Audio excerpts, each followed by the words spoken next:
माझ्या दृष्टीने वैयक्तिक मित्र वगैरे विषय संपला। राज ठाकरेंबद्दल बोलताना आशिष शेलारांचं मोठं वक्तव्य, दुरावा वाढल्याच्या चर्चांना उधाण।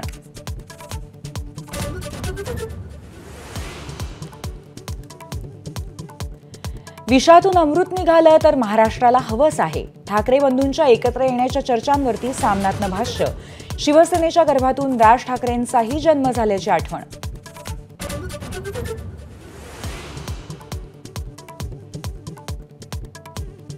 पुण्यातील साखर संकुलातील बैठकीमध्ये शरद पवार आणि अजित पवार शेजारी 10 दिवसातली दोघांची तिसरी भेट।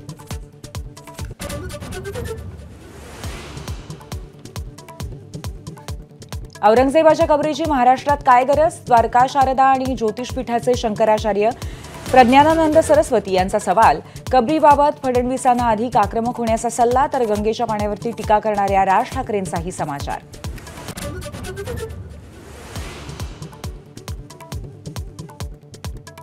नाशिकमधल्या दर्ग्यावरील कारवाई प्रकरणी आज सर्वोच्च न्यायालयामध्ये सुनावणी। मनपा आणि उच्च न्यायालय काय भूमिका मांडणार याकडे लक्ष।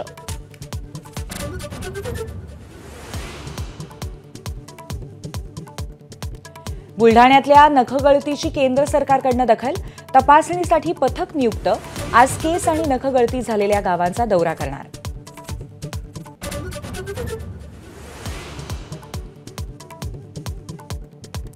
हिंदी सक्तीला भाषा सल्लागार समितीचा विरोध, निर्णय घेताना विचारात न घेतल्याचा अध्यक्ष लक्ष्मीकांत देशमुख यांचा आरोप।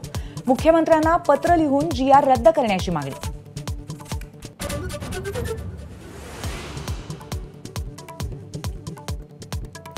हिंदी भाषा सक्तीच्या वादामध्ये आता संस्कृतचीही एंट्री। मराठी शाळेमध्ये संस्कृत भाषा बंधनकारक करावी, काळाराम मंदिराचे पुजारी महंत सुधीर दास यांची मागणी।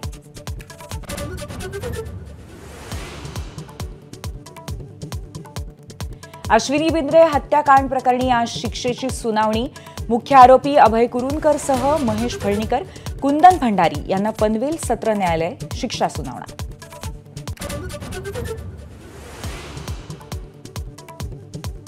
पुण्यातल्या तनिषा भिसे मृत्यू प्रकरणी पोलीस नोटीस पाठवून डॉक्टर सुश्रुत घैसास यांना चौकशीसाठी बोलवणार।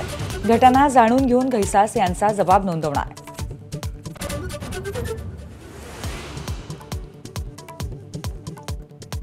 पूजा खेडकरला सुप्रीम कोर्टाने दिलेल्या अटकेपासूनचा दिलासा आज संपणार। अटकपूर्व जामिनावरती सुनावणी। पूजाला दिलासा की अटक याकडे लक्ष।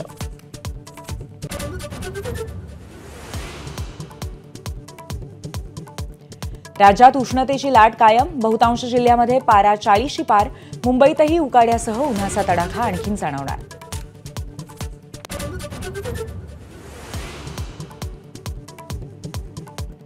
वानखेडेवर रोहित आणि सूर्यकुमारची दादागिरी। IPLमध्ये मुंबईच्या विजयाची हॅट्रिक। चेन्नई सुपर किंग्सवरती 9 विकेट्सनी मात।